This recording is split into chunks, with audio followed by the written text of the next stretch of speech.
या रूपवती शत्रु। अगर पत्नी ज्यादा सुंदर है तो कहते वो भी शत्रु है। ऋणी कर्ता पिता शत्रु माता च व्यभिचारिणी भार्या रूपवती शत्रु।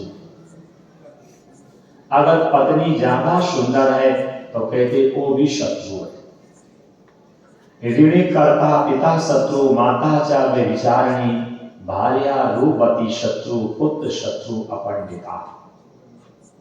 और पुत्र अगर मूर्ख है तो कहते वो भी शत्रु है। पुत्र अगर मूर्ख है तो कहते वो भी शत्रु है। तो राजा उग्रसेन की पत्नी का नाम था पद्मावती और पद्मावती बहुत सुंदर थी और बहुत सुंदर होने के कारण अपने स्वामी का सम्मान नहीं करती थी। आज भी आप देखना, अगर आपकी पत्नी ज्यादा सुंदर है तो आपकी इज्जत नहीं करेगी। हमारे ग्रंथों में ये बात दी है, लड़का से लड़की कमाई में, पढ़ाई में, सुंदरता में एक नंबर नीचे होनी चाहिए। अगर लड़का से लड़की सुंदरता में ज्यादा है, कमाई में ज्यादा है, पढ़ाई में ज्यादा है, तो वो कन्या कभी भी लड़के का सम्मान नहीं करेगी।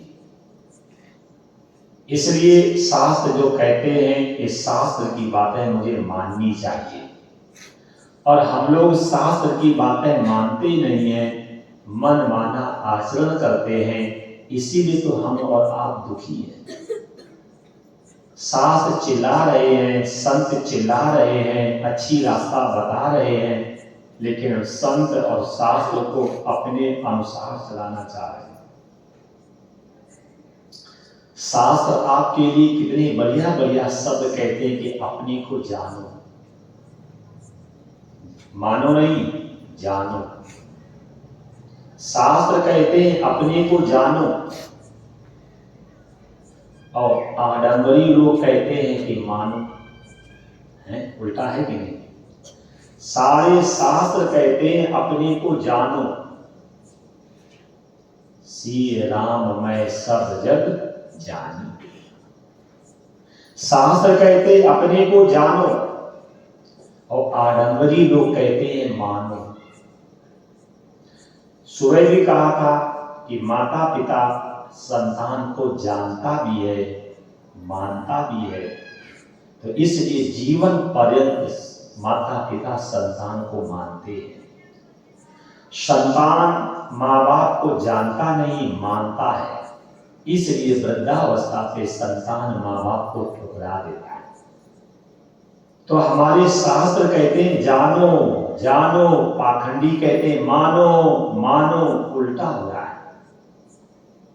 जानोगे फिर ईश्वर को मानोगे तो कभी भूलोगे नहीं, और ईश्वर के विषय में जानोगे नहीं और ईश्वर को मान लोगे तो आप निश्चित है कोई दूसरा आकर के कुछ समझा देगा तो ईश्वर को भूल करके दूसरे को पकड़ लो।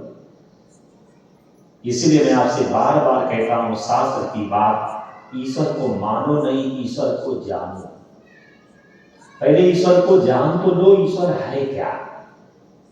और जब आप ईश्वर के स्वभाव को जान जाओगे, ईश्वर के गुण को जान जाओगे, ईश्वर के प्रभाव को जान जाओगे, ईश्वर की आकृति को जान जाओगे, तभी तो मानोगे। अब हम जानते तो है नहीं, मानने लगते हैं, तभी तो बात बिगड़ जाती है।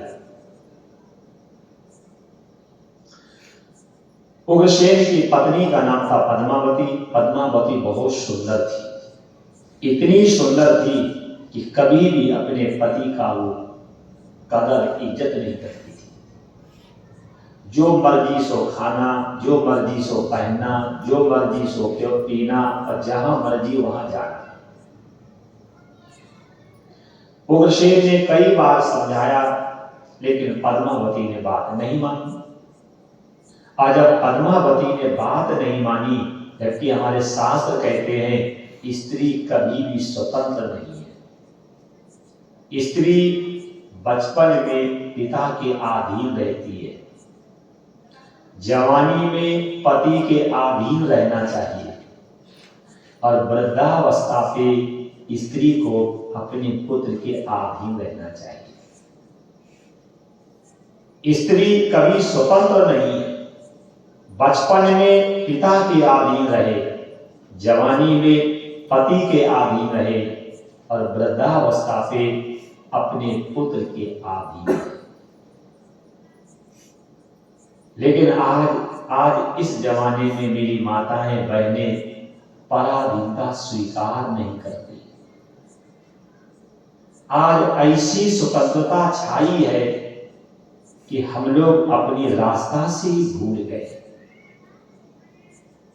हम लोग अपने कर्तव्य को ही भूल गए। हम अपने पतिव्रत धर्म के महात्म को भूल गए। यथा गंगा स्नानेन शरीरम पावनम भवेत् तथा पतिव्रता दृष्ट्वा सकलम पावनम भवेत्।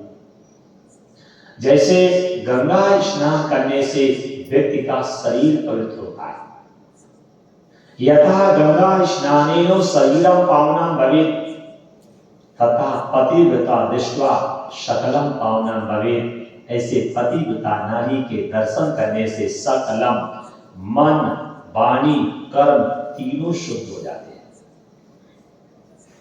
पतिव्रता नारियों से ग्रंथ भरे पड़े हैं।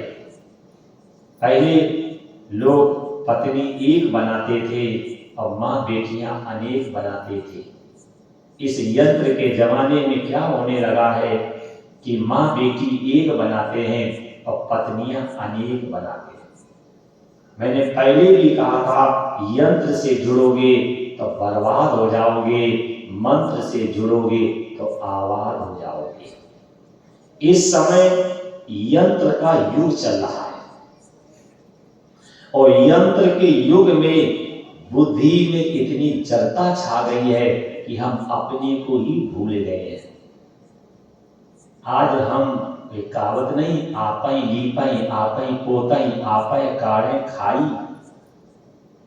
मंदिर भी बनाने वाले आप हैं, मूर्ति भी लाने वाले आप हैं, मूर्ति भी लगाने वाले आप हैं, श्रृंगार करने वाले भी आप हैं, आरती करने वाले भी आप हैं और हाथ जोड़ करके भीख मांगने वाले भी आप हैं।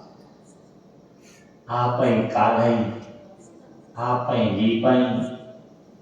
ये देखो तो कैसी विडंबना है कि हम अपने को भूल गए।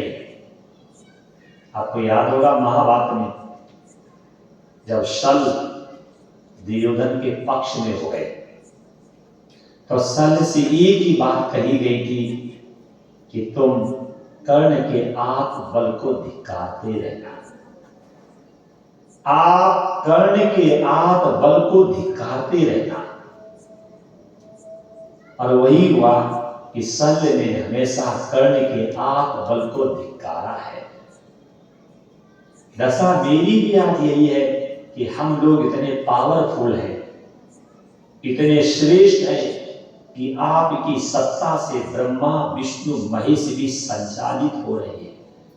हम अपने आप को भूल गए हैं और पत्थरों के सामने हाथ जोड़ करके गिड़गिड़ा रहे हैं। इस बेचारी मूर्ति को भी नहीं मालूम है कि हम हैं क्या।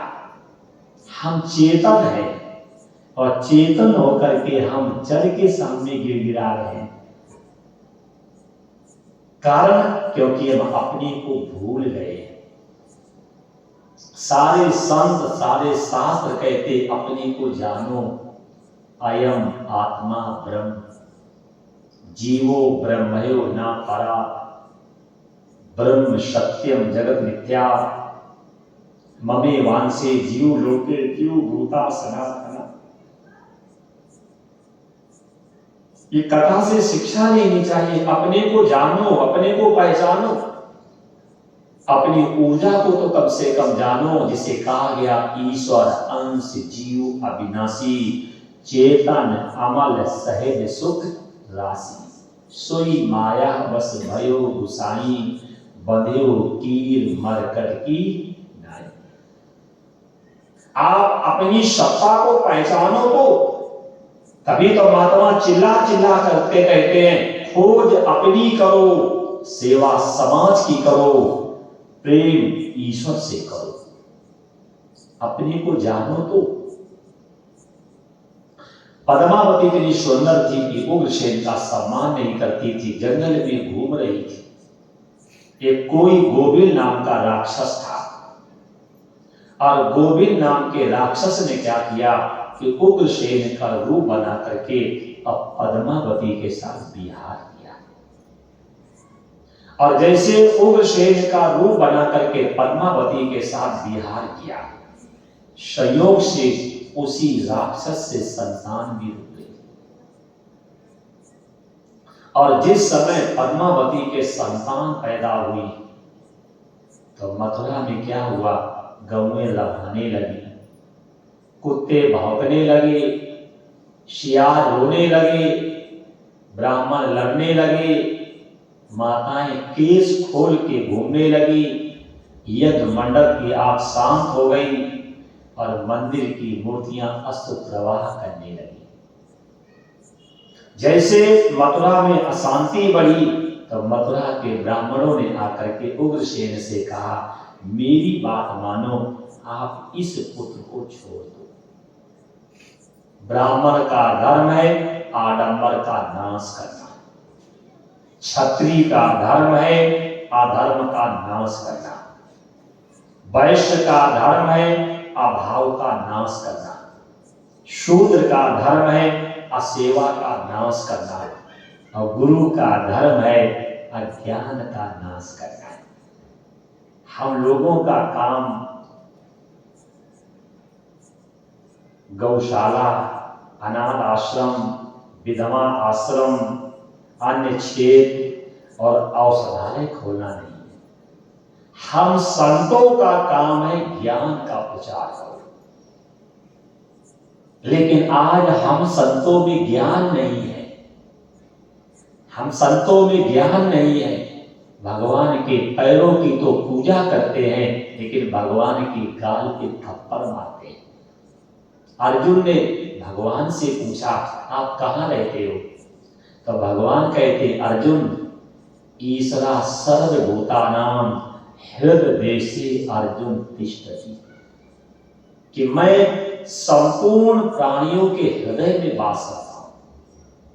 अब भगवान कह रहे हैं कि हम संपूर्ण प्राणियों के हृदय में वास करते हैं, लेकिन हमारे संतों ने ये भगवान की बात नहीं मानी।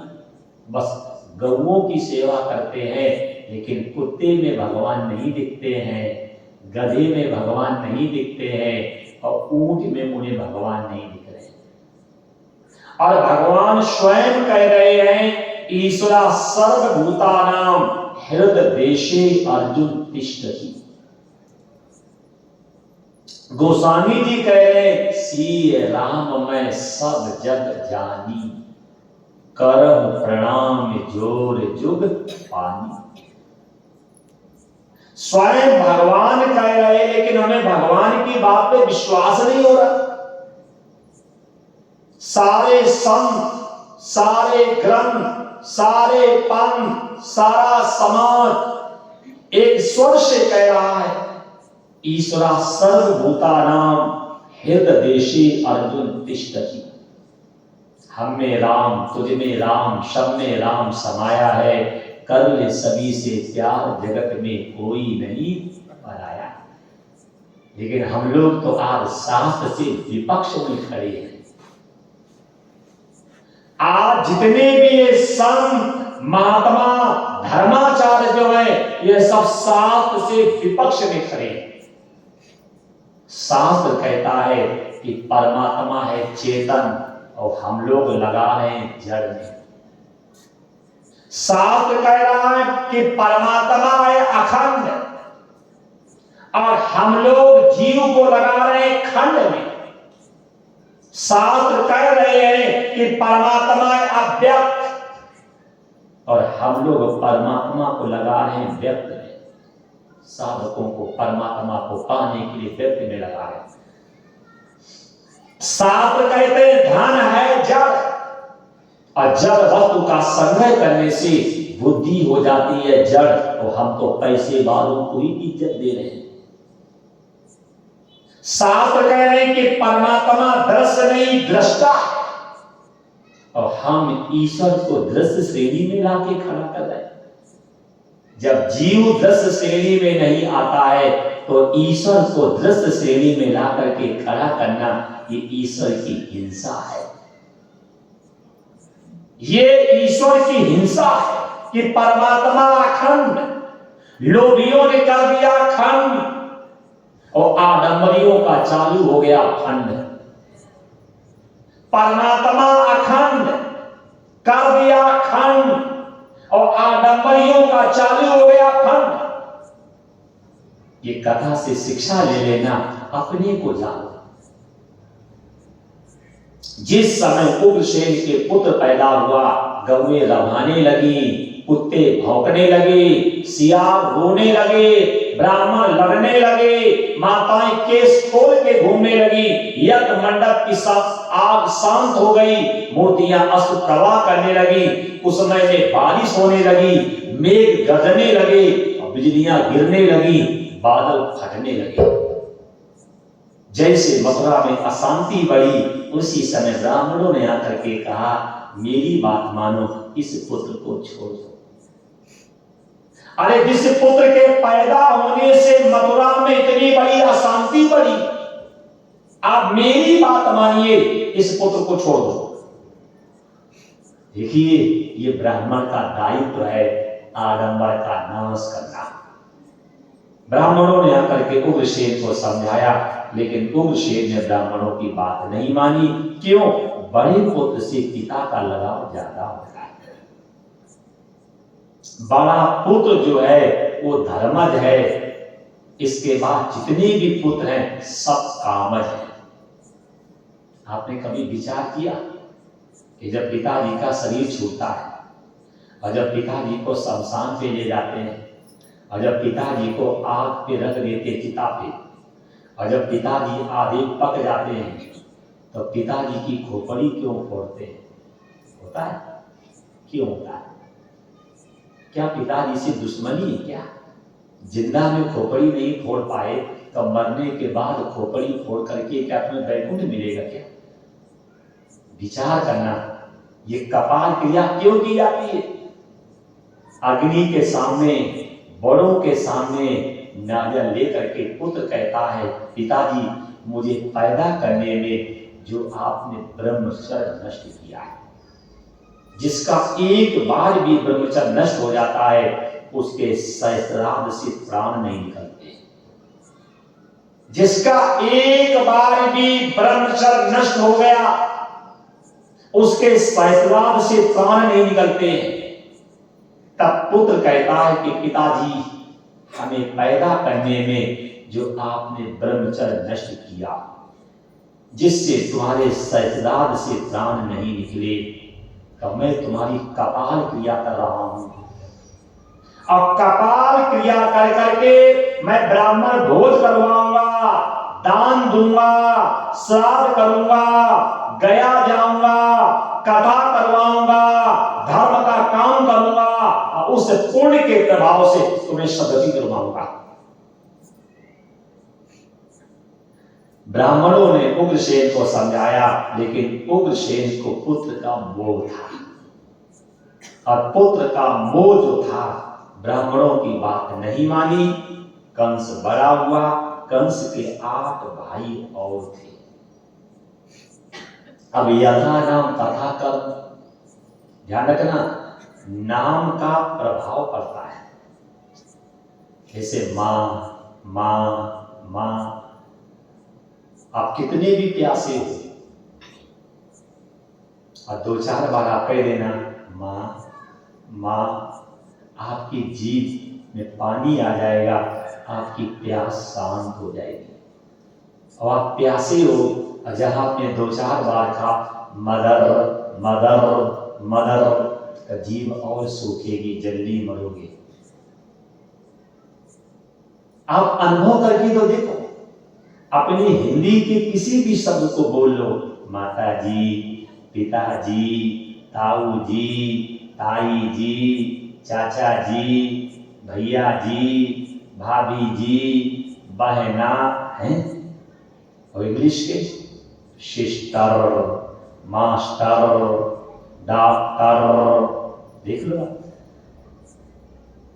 जानबूझ के मैकालो ने ऐसे शब्दों का चयन किया था, इंग्लिश के शब्दों को बोलने से मेरे अंदर ऐसी ऊर्जा बनती जिससे दया, करुणा, स्नेह, प्रेम, मानवता, सभ्यता, संस्कृति, शिष्टाचार का नाश होता। लेकिन आज हम लोग उन शब्दों को बुलवाना तो गौरव मानते हैं, और जिन शब्दों को बोलने से गौरव बढ़ता उनको बुलवाना आज हम बुरा मानते हैं। यथा नाम तथा कर्म, उसका नाम रख दिया कंस। कंस नाम क्यों रखा गया था? क्योंकि हमेशा वो कर्कशा वाणी से बोलता था, हमेशा ऐसी भाषा बोलता था जिससे कलह पैदा हो जाए। कोई कितना भी विनम्रता से बोले, कोई कितना भी सौम्यता से बोले, अब कोई कितना भी शिष्टाचार युक्त बोले, लेकिन इसकी वाणी का प्रभाव था, शब्द ऐसा बोलता था जिससे कलह हो जाए। इसलिए इसका नाम रखा गया था कंस। जो कर्कशा वाणी का प्रयोग करे उसी का नाम है कंस। इसे लिखा तारका। तारका जब बोलती थी तो तार के वृक्ष फटके गिर जाते थे, इसलिए उसका नाम था तारका। जैसे कैकेयी, कैकेयी का पुराना नाम है रूपमालिनी। कैकेयी हमेशा कर्कशा वाणी का प्रयोग करती थी, इसका नाम पड़ा कैकेयी। इसलिए हमें कथा से शिक्षा लेनी चाहिए। अपना नाम, बच्चों के नाम, गांव का नाम ऐसा रखिए जिससे थोड़ी सौम्यता, शीलता, सहनता, सजगता, शीलता आए। हमेशा अपने गांव का नाम, क्यों गांव का नाम का उच्चारण ज्यादा करना पड़ता है। अपना नाम, अपने बच्चों के नाम, अपने बच्चों के नाम ऐसे रखिए, गोपाल, माधव, मुरारी, सीता, सावित्री, शिलोचना, उर्मिला, सावित्री, ऐसे नाम रखो। इससे क्या होगा कि 100-200 बार ईश्वर का नाम निकलेगा। क्योंकि हम लोगों को संतान से मोह ज्यादा है, अगर जिस चीज से मोह होता है उसी चीज की तो याद आती है। तो बच्चों से मोह जब ज्यादा है तो बच्चों का नाम जब ईश्वर पे रखोगे तो इसी माध्यम से 100-200 बार ईश्वर का नाम निकलेगा। क्यों? लोकेशना, पुत्तेषणा और वित्तेषणा, तीनों तो है। लोकेशना, पुत्तेषणा, वित्तेषणा। तो पुत्तेषणा में वो आ गया, लोकेशना में गांव आ गया। सब चाहते गांव हमारा नाम हो, क्षेत्र में हमारा नाम हो। जब मेरे हम लोकेशना के भूखे हैं तो गांव का नाम आएगा। तो जब गांव का नाम जो सौम्य होगा तभी तो जीवन में विचारों में सौम्यता आएगी। जा, जम, खेड़ी। जा कहां? जम, जहां यमराज रहते हो। अब आगे नहीं करेंगे, आपको बुरा लगेगा, कहोगे मेरे गांव की रोटी खा रहे, मेरे गांव की हंसी कर रहे हैं। कुत्ता जिस मालिक की खाता है तो कुत्ता उस मालिक की बजाता है, और हम आपकी रोटी खाएं और आपकी हंसी करें। मेरा कोई आपको नीचा दिखाने का विचार नहीं है, कोई निषर्त करने का विचार नहीं। मेरा तो विचार यही, अपने को जानो, खुद ही को कर बुलंदना कि तकदीर से पहले खुदा बंदे से पूछे, पता तेरी क्या रजा। हमेशा ऐसे कर्म करिए, कहीं भी जाओ सीना तान के कहो मेरा नाम ये, मेरे बाप का नाम ये, मेरे गांव का नाम ये। आपको याद होगा हनुमान जी आकाश मार्ग से जा रहे थे। हनुमान जी आकाश मार्ग से जा रहे थे। लक्ष्मण जी को शक्ति लग गई थी, द्रोणाचल पर्वत को लेकर के जा रहे थे। भरत जी का बायां अंग फड़का है। पुरुषों का बायां अंग फड़कना और माताओं का दायां अंग फड़कना अशुभ माना गया। जैसे भरत जी का बायां अंग फड़का तो भरत जी समझ गए कुछ अवध में अशुभ होने वाला है। धनुष बाण लेकर के अवध की सीमा पे घूम रहे थे। भरत जी ने क्या देखा, आकाश मार्ग से एक बानर बहुत बड़ा पहाड़ लेकर के जा रहा है। भरत जी ने मन में विचार किया, अगर कहीं ये पहाड़ फेंक दिया तब पूरा अवध चौपट हो जाएगा। भरत जी ने ऐसा बाण मारा, पर्वत वहीं टिक गया और हनुमान जी नीचे गिरे। जैसे हनुमान जी नीचे गिरे और गिरते समय राम राम मूर्छित हो गए। जिस समय भरत जी ने राम का नाम सुना, दौड़ के गए, हनुमान जी का सिर गोदी में रख करके अपनी भक्ति की दुहाई दी, अगर मन वाणी कर्म से मेरे मन में राम के प्रति द्वेष ना हो तो वानर लाल होश में आ जाए। और जैसे हनुमान जी होश में आए तब भरत जी के चरणों को पकड़ के रोने लगे, भैया मुझे माफ कर दो, भैया मुझे माफ कर दो, भैया मुझे माफ कर दो। भरत जी ने कहा, बाण हमने मारा है, गलती हमने की है, माफ तुम करो कि हम करें। हनुमान जी क्या कहते हैं, ये अवध की भूमि इतनी पवित्र है जहां भगवान साकेत धाम को छोड़ करके अयोध्या में आ गए, तो इस भूमि को मैं आसमान से पार करके जाऊं तो हम जैसा कोई अपराधी है। देखो ये है जन्म भूमि को प्रणाम।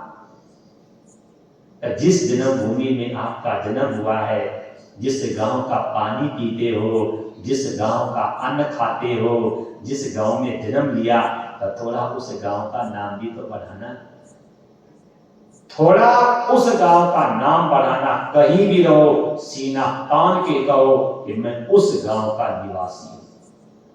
जननी जन्म भूमि, अपनी जननी और अपनी जन्मभूमि, ये दो लोगों को कभी नहीं भूलना चाहिए, कभी मत भूलना। जननी क्यों, आपकी मां ने आपके साथ क्या क्या नहीं किया।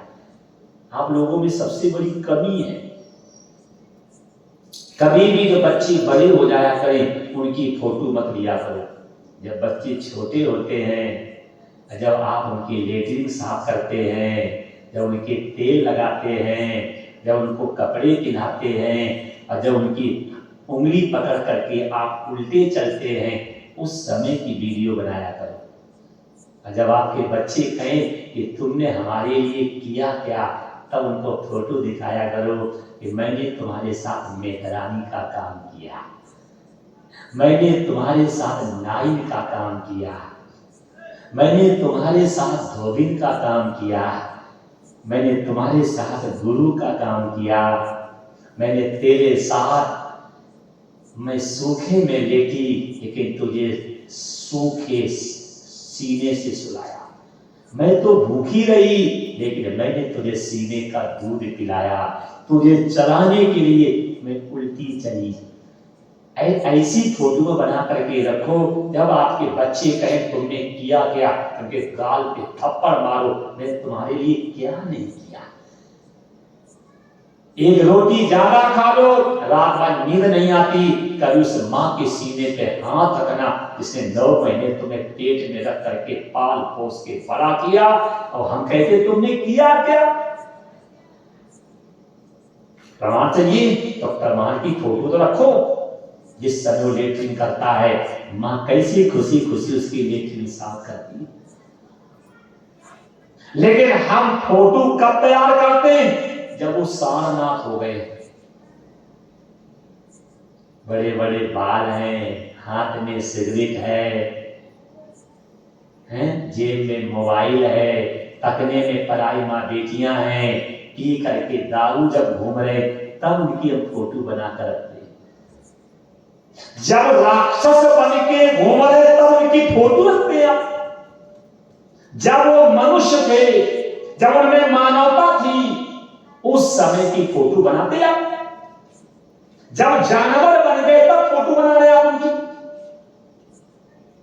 देखो ये कथा से शिक्षा लो, यथा नाम तथा कर्म, इसलिए अपना नाम, बच्चों के नाम, जन्मभूमि का नाम अच्छा रखना, अपना नाम बढ़ाना, अपने बच्चों का नाम बढ़ाना और अपनी जन्मभूमि का नाम बढ़ाना। अपना नाम कैसे वहां देख लो, राम से रावण हरमाने में बड़ा था, राम से रावण हरमाने में बड़ा था। भगवान राम क्षत्रिय कुल में आए और रावण ब्राह्मण कुल में आया, बड़ा है। भगवान राम के 2 भुजाएं थी और रावण की 20 भुजाएं थी, बड़ा है। राम जी के 1 मुंह था और रावण को 10 आनंद 10 मुख से बड़ा था। भगवान राम का नाम 2 अक्षर का रा और मां, और रावण का नाम 3 अक्षर का रावण। राम से रावण हरमाने में बड़ा, फिर भी मेरी माताएं अपने पुत्र का नाम राम जी रखती है, लेकिन रावण जी तो क्या शिक्षा मिली? कहीं तुम्हारा इतिहास काला तो नहीं हो रहा है, कहीं तुम्हारे बच्चों के इतिहास काले तो नहीं हो रहे, कहीं तुम्हारे कारण तुम्हारे गांव का नाम तो बदनाम नहीं हो रहा। याद है कथा सुल्ताना, डाकू सुल्ताना को जिस दिन फांसी दी गई, तो आपको मालूम होगा जब किसी को फांसी दी जाती है तो उसकी अंतिम इच्छा पूर्ण की जाती है। आज 12 बजे सुल्ताना को फांसी होनी थी। सुल्ताना से रात में पूछा गया, कोई खाने की, पीने की, किसी से मिलने की इच्छा हो तो बोलो। सुल्ताना बोला, मेरी मां से मिलने की इच्छा है। सेवकों ने आकर के बताया, मां के पास एक व्यक्ति गया और जाकर के मां से कहा, मां आज 12 बजे तुम्हारे पुत्र को फांसी दी जाएगी और आपका पुत्र आपसे मिलना चाह रहा है। आज की कोई शर्मदार मां होती तो जाती नहीं, शर्मदार मां होती तो जाती नहीं, लेकिन सुल्ताना की मां ने सुना तो श्रृंगार करके गई, चमचमाती हुई धोती पहन के, ऊंची एड़ी की चप्पल पहन करके, और जिस समय अपने पुत्र से मिलने गई उस समय पुत्र हाथ में मौत का फंदा लेकर के खड़ा था, हाथ में मौत का फंदा लेकर के खड़ा था। और जैसे सुल्ताना ने अपनी मां को आते हुए देखा तो फंदा को छोड़ करके और डाकू सुल्ताना वहां से भागा, अब भाग करके अपनी मां के पास गया और दोनों हाथ से सिर पकड़ के और अपने दांतों से अपनी मां की नाक काट ली, अपने दांतों से, और मां की नाक काट के थूक दिया। जल्लादों ने पूछा, सुल्ताना तूने ये क्या किया?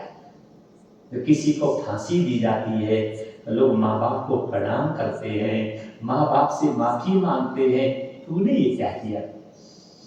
सुल्ताना रोने लगा, भाई ये मौत का फंदा दिखाने वाली ये माँ है। रो करके बोला, ये मौत की फंदा दिखाने वाली ये माँ, मैं बहुत छोटा था, अब मैं एक मंदिर से चप्पल चुरा करके लाया था, मेरी माँ ने उसी चप्पल से मुझे बहुत मारा और क्या कहा, अरे चप्पल चुरानी थी तो चप्पल किसी अच्छी व्यक्ति की नई चप्पल चुराता, ये पुरानी चप्पल चुरा करके क्यों लाया? फिर बोला कि मैंने स्कूल में बस्ता चुराया, मेरी माँ ने मुझे रोटी नहीं दी, मेरी माँ ने मुझे रोटी नहीं दी, और मेरी माँ ने कहा अगर बस्ता चुराना है तो किसी अमीर लड़के का चुरा। फिर मैंने एक की जेब काटी और जब पर्स में कागज निकले तब मेरी माँ ने मुझे घर से भगा दिया, अरे जेब काटनी है तो किसी अमीर की जेब काट। देखो ये कथाएं शिक्षा देती है, अपना नाम, बच्चों का नाम, जन्मभूमि का नाम बढ़ाना। कब? जब कर्म अच्छे करोगे तब। अगर आप अच्छे कर्म करोगे तो आपका नाम होगा, आपके बच्चे अच्छे कर्म करेंगे तब भी आपका नाम होगा, और गांव में अच्छा काम करोगे तब भी आपका नाम होगा। यह कथा से शिक्षा ले लेना, अपना नाम और अपने बच्चों का नाम और अपने गांव का नाम कभी बदनाम मत करना। इसलिए एक कथा से शिक्षा लो। कंस यथा न तथा करो, दिन दिन भर अपना घूमता है, पराई माँ बेटियों को तकता है, उल्टा सीधा खाता है, उल्टा सीधा पीता है और उल्टा सीधा बोलता भी है।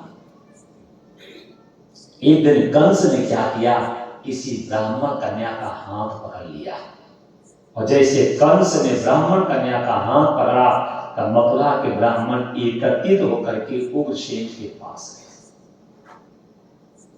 मथुरा के ब्राह्मण उग्रसेन के पास गए और जाकर के कहा मुझे न्याय चाहिए, मुझे न्याय चाहिए।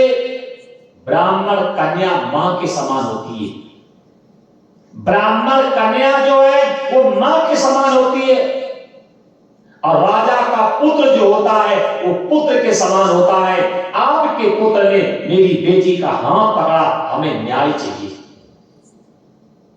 ध्यान रखना, जनरल आदमी पाप करे उसका दोष कम और सिपाही कोई पाप करे उसका दोष ज्यादा होना चाहिए।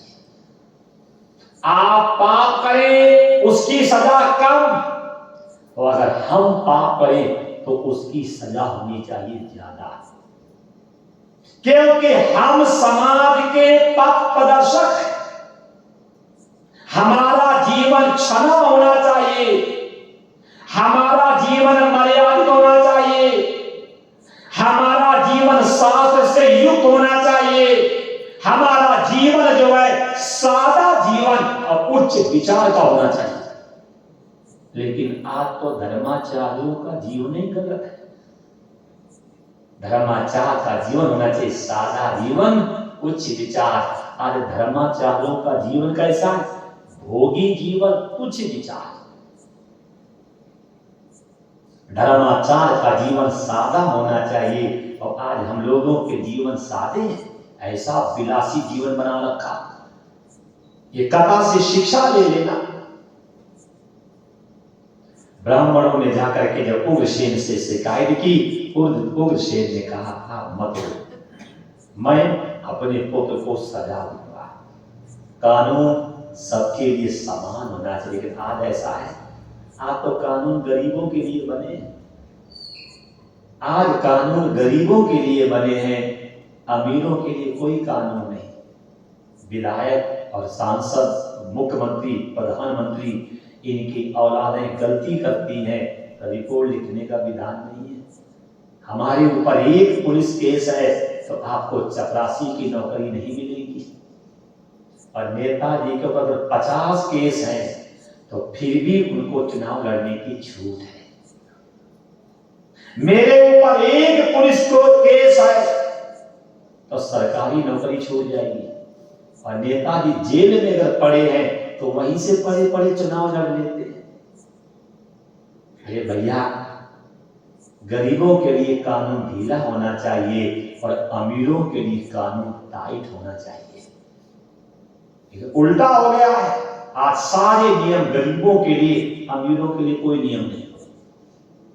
उग्रसेन ने ब्राह्मणों से कह दिया अब रोइए मत, मेरे पुत्र ने गलती की, मैं उसको सजा दूंगा। उसी समय उग्रसेन ने अपने पुत्र कंस को बुलाया और कंस को बुला करके कहा, कंस तो युवराज है, युवराज माने राजा के न रहने पर तू गद्दी का मालिक बनेगा। तो युवराज को हमेशा ऐसा व्यवहार करना चाहिए कि प्रजा हमेशा ये चाहे कब राजा युवराज को गद्दी पर। ये तो है, अयोध्या की प्रजा क्या कहती थी कि हे विधाता, मेरी आंख मिचने से पहले दशरथ जी राम को राजा बना दे।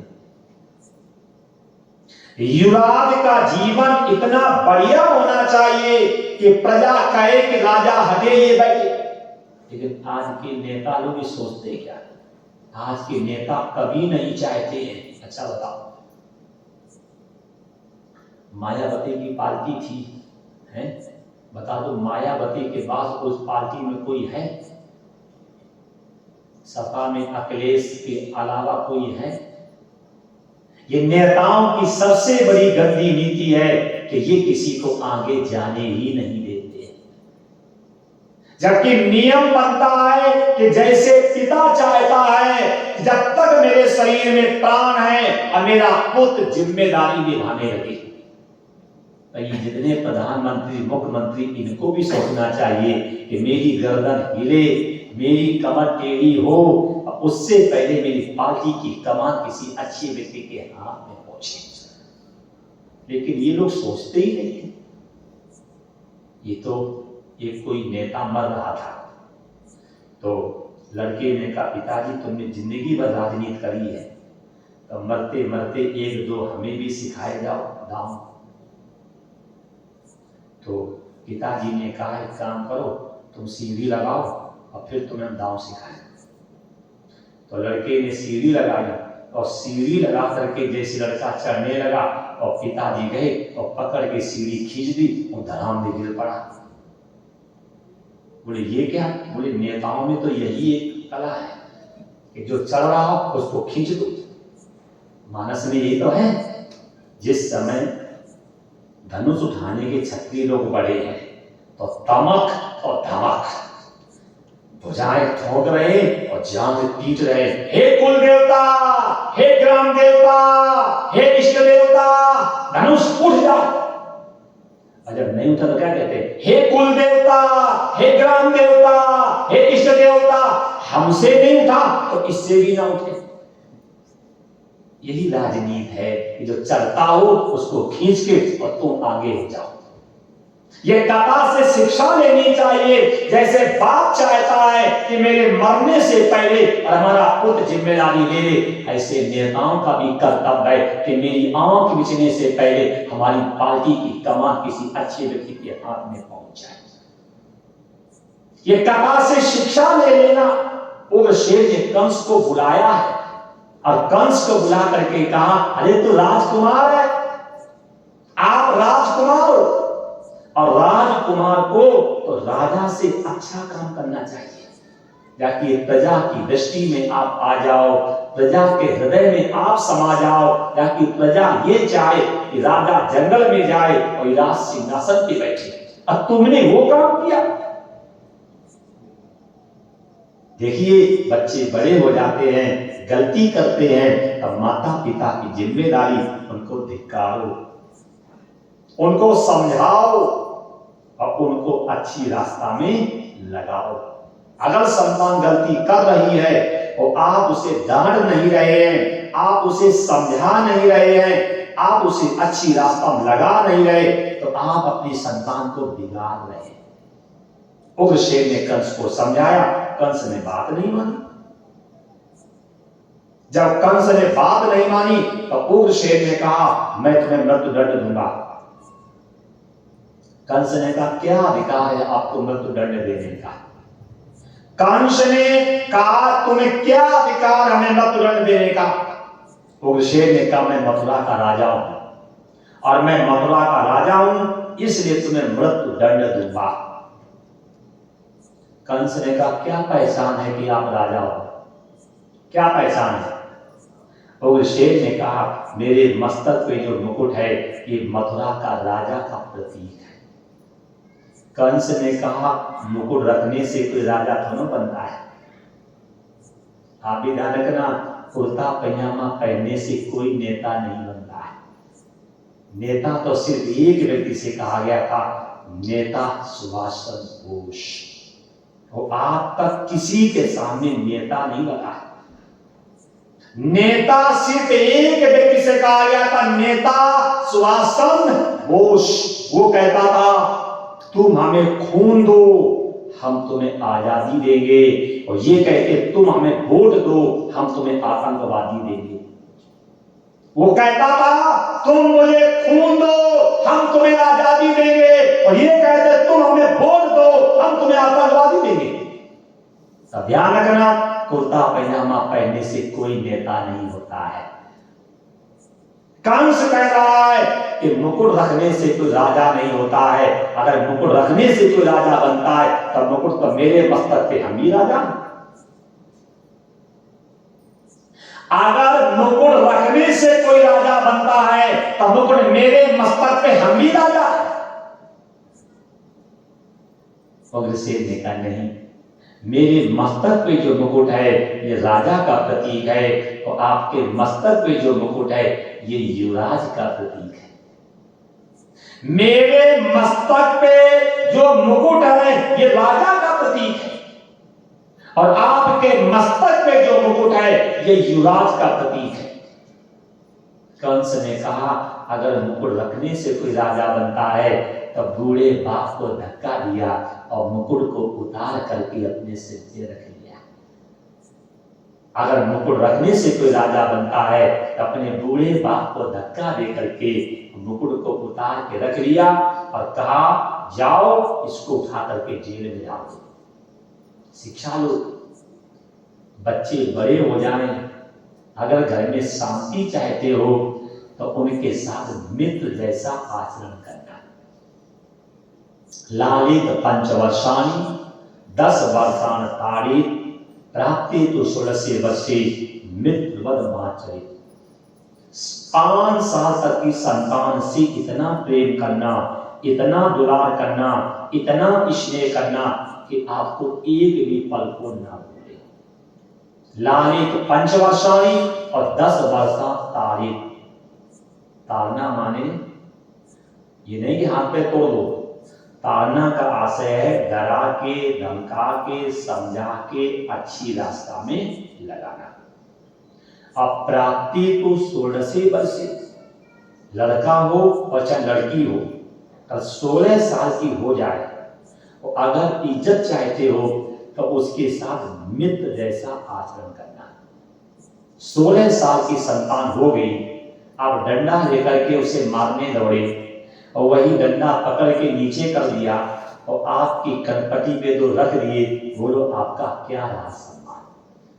बेटा हो जाए आप बराबर, उसे समझो बाप बराबर। ये कथा से शिक्षा ले लो, चाहे लड़का हो और चाहे लड़की हो, अगर 16 साल की हो जाए और अगर घर में शांति चाहते हो तो मित्र के समान आचरण करना। उग्रसेन ये बात को भूल गए, उन्होंने अनाधिकार चेष्टा की और उसी का ये परिणाम निकला कि पुत्र ने अपने बाप को उठा करके जेल में डाल दिया। आज भी यही है कि हम लोग अपनी शक्ति, सामर्थ, पद का दुरुपयोग कर रहे हैं। हम अपनी शक्ति का दुरुपयोग कर रहे हैं, अपनी सामर्थ का दुरुपयोग कर रहे हैं, अपने पद का दुरुपयोग कर रहे हैं, अपनी गरिमा का दुरुपयोग कर रहे हैं, अपनी कीर्ति का दुरुपयोग कर रहे हैं, अपनी प्रतिष्ठा का दुरुपयोग कर रहे हैं। हमारी क्या गरिमा है, क्या प्रतिष्ठा है, क्या कीर्ति है, थोड़ा उसको भी देख करके रहो। उठा करके जेल में डाल दिया और जब उग्रसेन जेल में गए तो उग्रसेन जेल में रो रहे हैं। शिक्षा लो, बच्चों को संस्कार नहीं दोगे तो आपको रोना है, कोई पड़ोसी रोने वाला नहीं। इसलिए बच्चों को संस्कार दो। ये हॉस्टल में डाल करके बच्चों में संस्कार नहीं आएंगे। क्यों? ये हॉस्टल में जो है सब भाड़े के हैं, इनको पैसे से मतलब है, बच्चों को संस्कार देने से कोई मतलब नहीं। बचपन में बच्चों को हॉस्टल में डाल देते हो, जब तुम्हें बुढ़ापा आता है तो वही बच्चे तुम्हें उठा करके अनाथ आश्रम में डाल के आते हैं। जब उन्हें प्रेम करने का समय था तब तुमने हॉस्टल में फेंक दिया, और जब तुम्हें बच्चों के सहारे की आवश्यकता थी तब उन्होंने तुम्हें अनाथ आश्रम में डाल दिया। क्योंकि जो बोया है वही तो काटोगी। जो आपने बोया है, बोए पेड़ बबूल के आम कहां से पाए? जब हमने जो बोया है वही तो काटेंगे।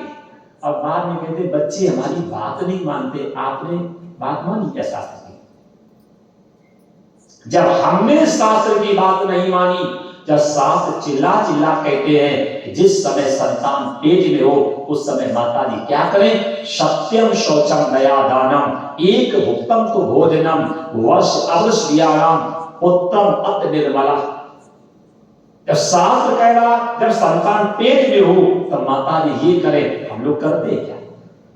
जब हम शास्त्र की बात नहीं मान रहे हैं अब बताओ संतान क्या हमारी बात मानेगी? उग्रसेन जेल में पड़े पड़े रो रहे हैं। देवर्षि जेल में गए हैं। जब उग्रसेन रोने लगे, देवर्षि से पूछा, मैंने कौन से पाप किए कि जो ऐसी संतान मेरे हुई?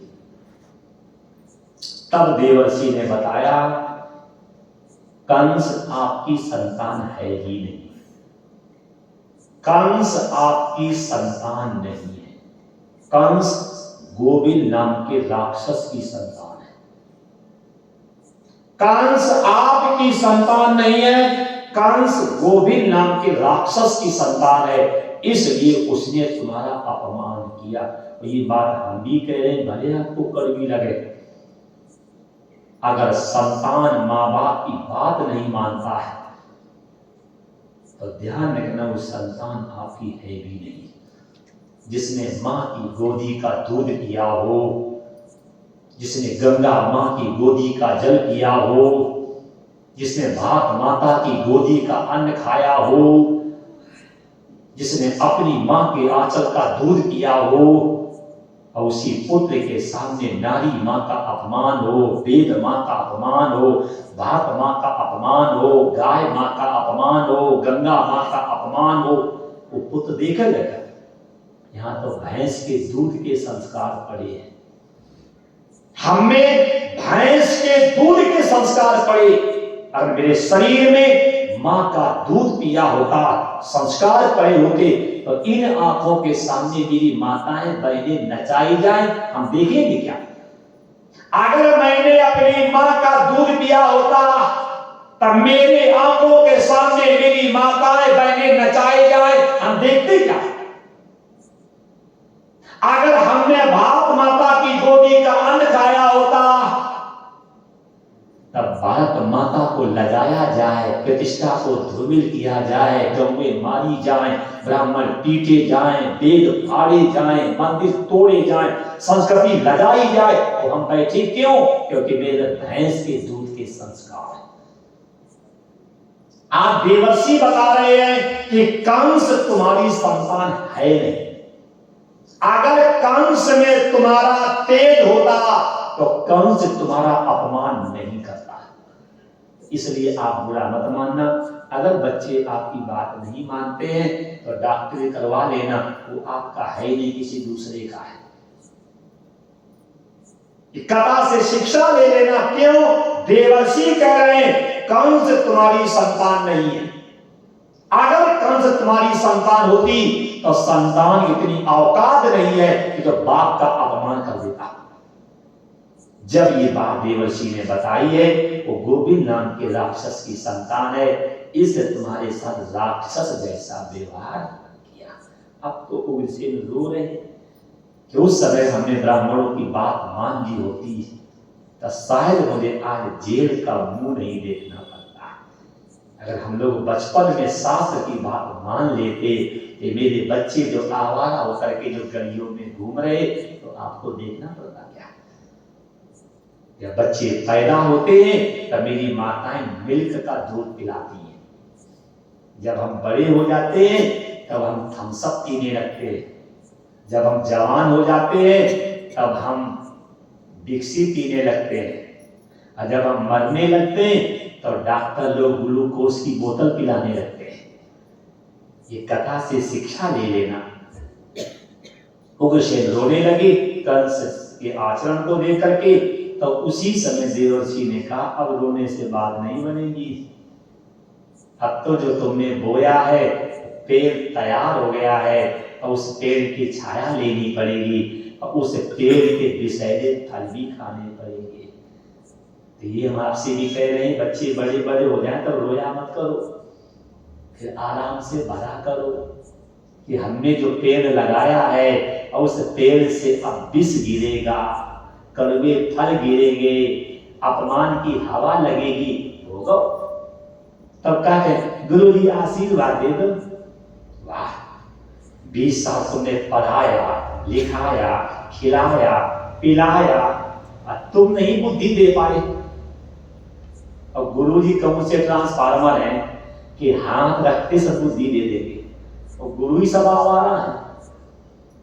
इसलिए जो आपने पेड़ लगाया है वो पेड़ बड़ा हो गया है, उसकी अब हवा भी तुम्हें खानी पड़ेगी, उसके विषैले फल भी तुम्हें खाने पड़ेंगे, क्योंकि अब वो हवा कोई रोक नहीं सकता और फलों का स्वभाव कोई हटा नहीं सकता। इसलिए पहले से जगो। और हम लोग उसी का फायदा उठाते हैं। आज मेरे मन में आया, जब होटल में आप खाना खाते हो तो होटल का मालिक पैसा देता है कि जो खाना खाता वो पैसा देता है? कौन देता है? जो खाता है वो देता है। देखो हम लोगों की कितनी अच्छी नौटंकी है। तुम्हारे घर में 2.5 किलो खाएंगे और कहेंगे दक्षिणा और दो। बताओ, होटल में खाते हो तो तुम्हें देना पड़ता है, और तुम्हारे घर में हम खाएं तो तुम हमें दो। वाह, क्या धर्म है आपका, कितना बढ़िया धर्म है। अच्छा, जब ट्रेन पे, बस पे या प्लेन पे बैठते हो तो पैसा तुम देते होगे, और तुम्हारे घर में हम जब पैर डालेंगे तो पैसा तुम हमें देते हो। वाह, क्या धर्म है तुम्हारा। ट्रेन पे जाओगे तो पैसा देना पड़ेगा, बस पे चलोगे तब पैसा देना पड़ेगा, और प्लेन पे चलोगे तब पैसा देने पड़ेगा, और तुम्हारे घर में जाएंगे तो तुम हमें दो। वाह, क्या धर्म है। इतना हम लोगों ने तुम्हें पागल बनाया, कदम कदम पे, कदम कदम पे तुम्हें पागल बनाया है। वही मैं आपसे कहता हूं, थोड़ी तो जगो। अच्छा, जब पिक्चर देखने जाते हो तो जो पिक्चर चलती है हॉल वाला, वो पैसा तुम्हें देता है कि जो देखता है वो देता है? बोलो, कौन देता है? जो देखता है। तो कथा में हमें बुलाते हो, नाचो तुम, देखे हम, और पैसा दो तुम। वाह, क्या धर्म है तुम्हारा, क्या धर्म तुम्हारा। ऐसा उन लोगों ने तुम्हें पागल बना दिया। नाचो तुम, आंख से कहे हम, पैसा दो तुम, मौज मारे हम। तुम्हें सिखाएंगे पैसा जड़ है, पैसा का संदेह मत करना। और अपना 200, 300 करोड़ के आश्रम किसके लिए बनवा रहे हैं? हमसे कहेंगे पैसा जड़ है, घर बंधन है, अपना आश्रम का है बना रहे हैं। ये कथा से शिक्षा ले लेना, ऐसा पेड़ मत लगाना जिसका फल भी दुखदाई हो, लकड़ी भी दुखदाई हो और हवा भी दुखदाई। इस समय विषैले पेड़ लगाए जा रहे हैं।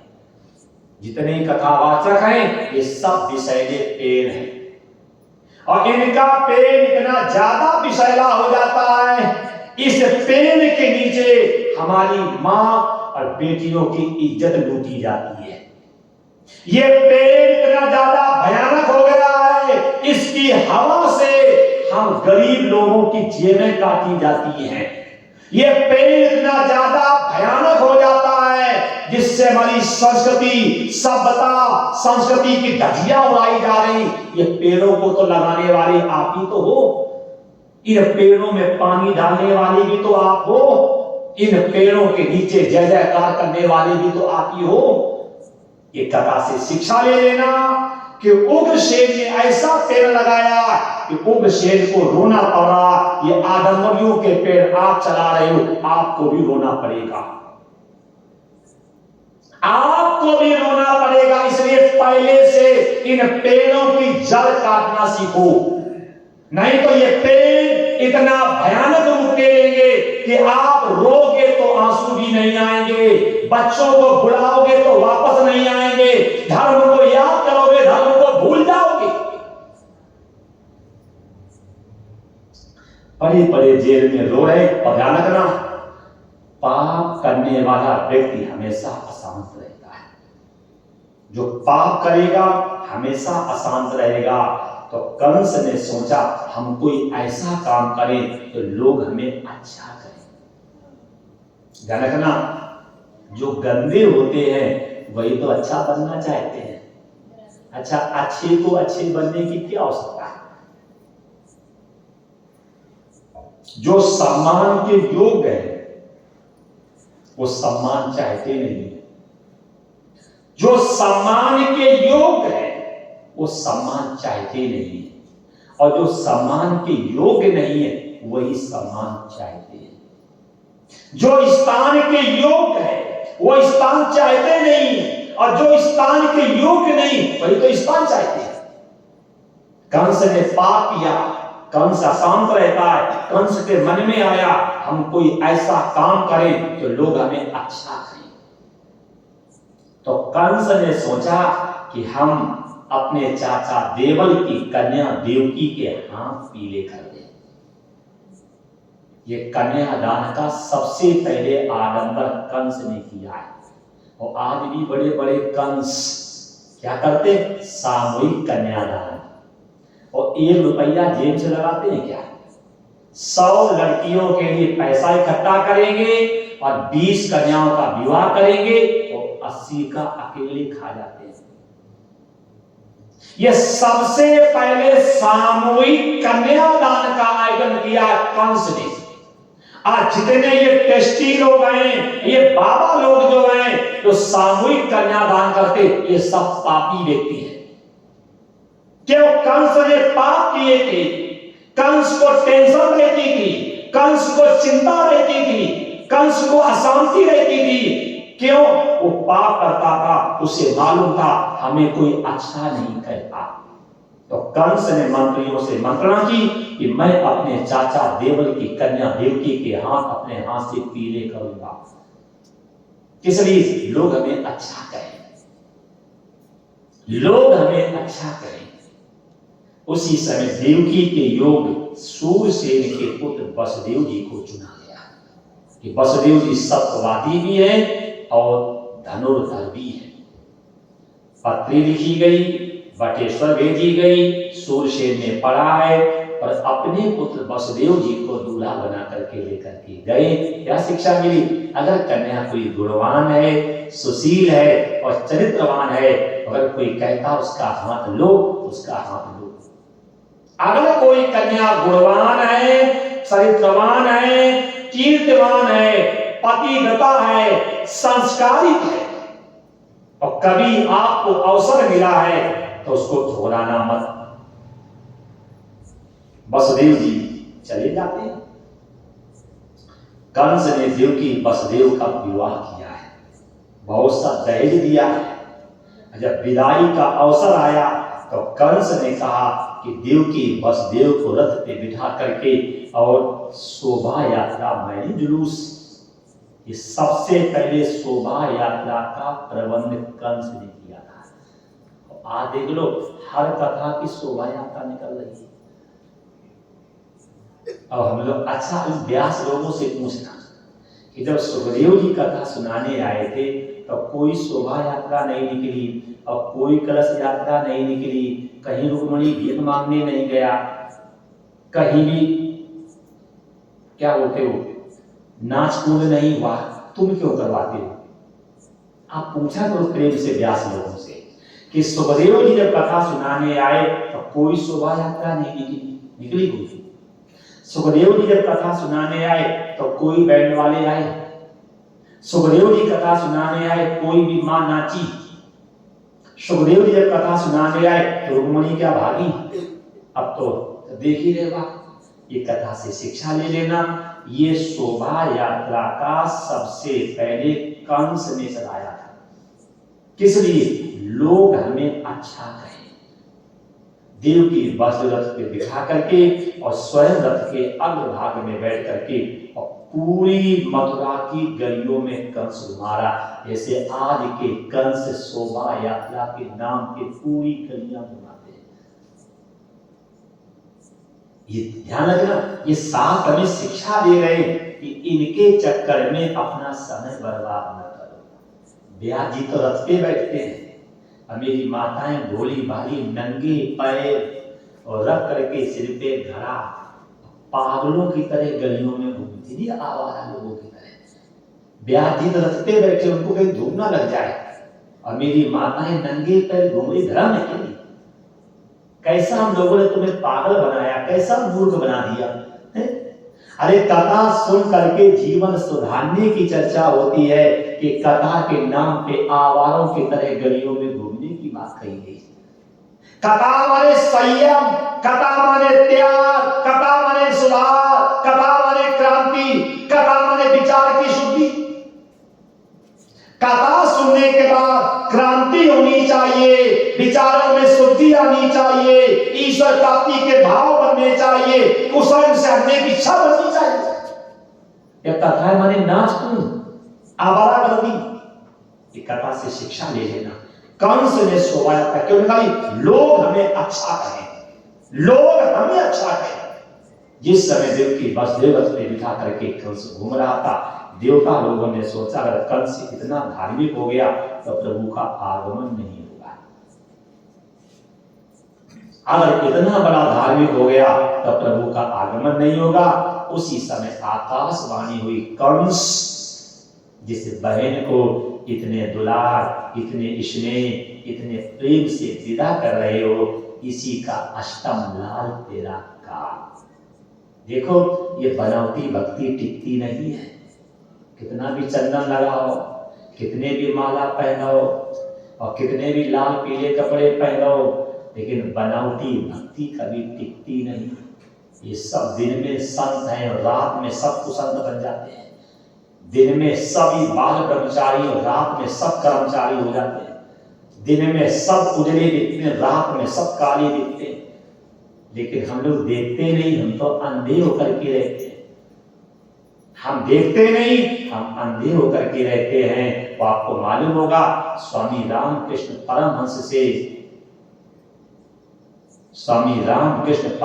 ने अपने विवेकानंद से कहा था, गुरु को दिन में भी देखो, रात में भी देखो, संध्या में भी देखो, जब खरा उतरे तब समर्पण करो। जिसके पीछे आप पागल हो रहे हो उसे दिन में भी देखो, रात में भी देखो, संध्या में भी देखो, खाते समय भी देखो, पीते समय भी देखो, सोते समय भी देखो। जब खरा निकले तब समर्पण करो। हम तो अंधे हैं। बोले गुरु करेगा तो भरेगा, हम क्यों? अच्छा बताओ, जब बाप को सजा मिलती है तो बेटा भी तो भरता नहीं भरता? बोलो, जब घर में तुम्हारी नीलामी होगी, कुर्की होगी, तो ऐसा तो नहीं होगा कि बाप वाला पोर्शन छोड़ दो, लड़का वाला तोड़। ऐसा होगा क्या? ध्यान रखना, इसे ध्यान रखना। अगर बाप बदनाम होता है तो बेटा का भी नाम बदनाम होता। अगर गुरु बदनाम होगा तो शिष्य भी बदनाम। बोले किस गुरु का चेला? तो कथा से शिक्षा ले लेना, ये आपको शिक्षा मिल रही। बनावटी भक्ति टिकती नहीं। आकाशवाणी से सुनी, कंस रथ से उतर पड़ा, उतर करके पीछे गया और अपने बहन के केस पकड़ करके रथ से खींच लिया और निकाल करके तलवार जैसे बहन का सिर काटना चाह रहा था। वसुदेव जी ने हाथ पकड़ लिया, कंस सारी हत्याओं का प्रायश्चित है, लेकिन कन्या हत्या का कोई प्रायश्चित नहीं। सारी हत्याओं का प्रायश्चित है, लेकिन कन्या हत्या का कोई प्रायश्चित नहीं। साफ समझाया, दाम लोभ दिया कि जो स्त्री पे हाथ उठाता है उसे ईश्वर भी माफ नहीं करता है। देख लो, जिन जिन लोगों ने स्त्रियों पे हाथ उठाया है और जिन जिन लोगों ने स्त्रियों के आंसू बहाए हैं, उस परिवार को बचाने वाला आज तक कोई माई का लाल पैदा नहीं हुआ। लंका में रावण ने सीता जी के आंसू गिराए, 1 लाख पुत्र 1.25 लाख नाती था, रावण घर दिया ना, साथी नाश हो गया। हस्तिनापुर में दुशासन ने द्रौपदी के आंसू गिराए और ऐसा श्राप लग गया कि हस्तिनापुर बर्बाद हो गया। आज तक नहीं बसा बबूल के पेड़ खड़े। मथुरा में कंस ने देवकी के आंसू बहाए, उसका परिणाम ये निकला, कंस का वंश ही नष्ट हो गया। राजा विराट के यहाँ कीचक ने द्रौपदी के आंसू गिराए, ऐसा श्राप लग गया कि कीचक का वंश ही खत्म हो गया। ये है नारी के आंसुओं की कीमत, ये है नारी के अपमान का फल। तभी लिखा है यस्त नारस्ते पूजनते रमणते तत्र देवता, जिस घर में नारी का सम्मान होता उस घर में देवता भ्रमण करने आते, और जिस घर में नारी का अपमान होता तब गृहम शमशानम स्मृतम, वो घर शमशान के तुल्य होता है। वो घर जो है वो शमशान के तुल्य है। देखो आपके सामने प्रमाण है, कितनी बढ़िया कथा से शिक्षा मिली हुई। साम दाम दंड, वसुदेव जी ने कहा सुनो कंस, कन्यादान से पहले कन्या के पिता का अधिकार होता है, और कन्यादान होने के बाद कन्या के पिता की तुलना पति का अधिकार ज्यादा होता है। पति के रहते हुए पत्नी का अपमान हो तो ऐसा पति नरक का भागी बनता है। संतान के रहते हुए माँ बाप का अपमान हो तो ऐसी संतान नरक की भागी बनती है। राजा के रहते हुए अगर प्रजा का अपमान किया जाए तो ऐसा राजा नरक का भागी बनता है। शिष्य के रहते हुए और गुरु का अपमान किया जाए तो ऐसा शिष्य नरक का भागी बनता है। इसलिए ये मेरी पत्नी है, हमारे रहते हुए अगर आप इसे मारोगे तो हमें नरक में भी स्थान नहीं मिलेगा। पहले आप हमसे करिए युद्ध, और जब हम युद्ध में हार जाएं तो जो मर्जी हो अपनी बहन के साथ करना। वसुदेव जी ने कहा धर्म की बात। कंस ने कहा वसुदेव ये बहन नहीं है, ये नागिन है। ये बहन नहीं है, ये नागिन है। ये बहन नहीं है, ये बांसों का समूह है। ये ऐसी बहन है जिसके नाद पैदा होगा और हमें डसेगा, हम मरेंगे, न बचेगी नागिन, न पैदा होगा नाम, न मरेगा कंस। ये बहन नहीं है, ये नागिन है। इसकी संतान हमें डसेगी। वसुदेव जी ने कहा कंस ऐसा मत करो, जिससे बहन के हाथ की मेहंदी अभी मिटी ना हो, पैरों की माहौल अभी धुली ना हो, जिस बहन ने अभी ससुराल का मुंह देखा ना हो, और आप उससे मृत्यु के घाट उतार रहे, ऐसा मत करो। वसुदेव जी समझा रहे हैं। कंस कह रहा है वसुदेव जी अगर मेरे स्थान पे आप होते तो आप भी यही करते। क्यों? मरना किसी को अच्छा नहीं लगता है।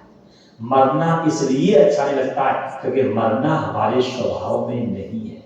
हमारे स्वभाव में मृत्यु नहीं है, इसलिए हमें मृत्यु से परहेज है। हमें हमारे स्वभाव में मृत्यु नहीं, इसलिए हमें मृत्यु से परहेज। वसुदेव जी ने कहा कंस एक काम करो। बोले क्या? आप हमें छोड़ दो और मैं आपको वचन दे रहा हूं कि देवकी की 8वीं संतान तुम्हें मैं दे दूंगा। मैं आपको वचन दे रहा हूं कि देवकी की 8वीं संतान तुम्हें दे देंगे। कंस ने कहा कहीं ऐसा ना हो पुत्र का मुंह देख करके धर्म भूल जाओ, कहीं पुत्र का मुख देख करके और कहीं धर्म ना भूल जाओ। वसुदेव जी क्या कहते हैं? कंस सूर्य भगवान पूरब को छोड़ करके पश्चिम से उदय हो जाएं, ये बात मान लेना। सूर्य भगवान पूरब को छोड़ करके पश्चिम से उदय हो जाएं, ये बात मान लेना। चंद्रमा से आग पैदा हो जाए, ये भी मान लेना। सूर्य भगवान से ठंडक पैदा हो जाए, ये भी मान लेना। बांझ स्त्री के संतान हो जाए, ये भी मान लेना। लेकिन हम पुत्र का मुख देख करके धर्म को भूल जाएं, इस बात को मत मानना। हम पुत्र का मुख देख करके और धर्म को भूल जाएं, इस बात को मत मानना। सारे असंभव संभव हो सकते, लेकिन हम पुत्र का मुख देख करके धर्म को भूल जाएं, इस बात को मत मानना। कंस को यह बात मालूम थी कि वसुदेव जी उस जमाने के सत्यवादी थे, और कंस को यह भी मालूम था कि वसुदेव जी उस जमाने के धनुर्धर भी थे कि अगर हम युद्ध करेंगे तो हम हार जाएंगे। बस वसुदेव जी की बात कंस ने मान ली। देवकी वसुदेव को छोड़ दिया, ये अपने राज्य बटेश्वर आ गए। ईश्वर की कृपा हुई, इनके पुत्र भी पैदा हुआ, और धर्म की रक्षा के लिए वसुदेव जी अपने पुत्र को लेकर के कंस के पास गए। और जिस समय कंस ने पुत्र हाथ में लिया तो कंस को दया आ गई। देखो तो राक्षस लोगों को दया आ जाती है, लेकिन हम तो मनुष्य हैं, हमें दया आती है। देखो माँ बाप की चतुराई, करते हत्या और हंस के बताते सफाई। कंस ने पेट के बच्चे नहीं मारे, रावण ने पेट के बच्चे नहीं मारे, लेकिन आज के कंस और रावण देखो माँ बाप की चतुराई, करते हत्या और हंस के बताते हैं सफाई। कंस को दया आ गई, कंस ने कहा वसुदेव जी इसको ले जाओ, ये बोलने में असमर्थ है, खाने में असमर्थ है, पीने में असमर्थ है, उठने में असमर्थ, ये मुझे मारेगा, ले जाओ। वसुदेव जी पुत्र को लेकर के चलने लगे। उसी समय देवर्षि आए। देवर्षि ने इसको समझाया है कि देवताओं की भाषा गोल होती है, पहला भी आठवां हो सकता है और आठवां भी पहला हो सकता है। तो कंस ने कहा गुरु जी क्या सबको मार दे? तो देवर्षि ने कहा बताना हमारा धर्म है, मारो न मारो ये आपका कर्म है। कंस से 6 पुत्रों को क्यों मरवाया गया, ये कथा कभी देवी भागवत को सुनोगे तो उसमें मिलेगा कि देवर्षि ने परोपकार किया था। ये मरीच ऊना के 6 बालक थे, श्रापित थे, कंस कालिनी का अवतार था। देवकी वसुदेव के माध्यम से कंस से इसके उद्धार हो गए। एक एक करके 6 पुत्रों को उद्धार कर दिया।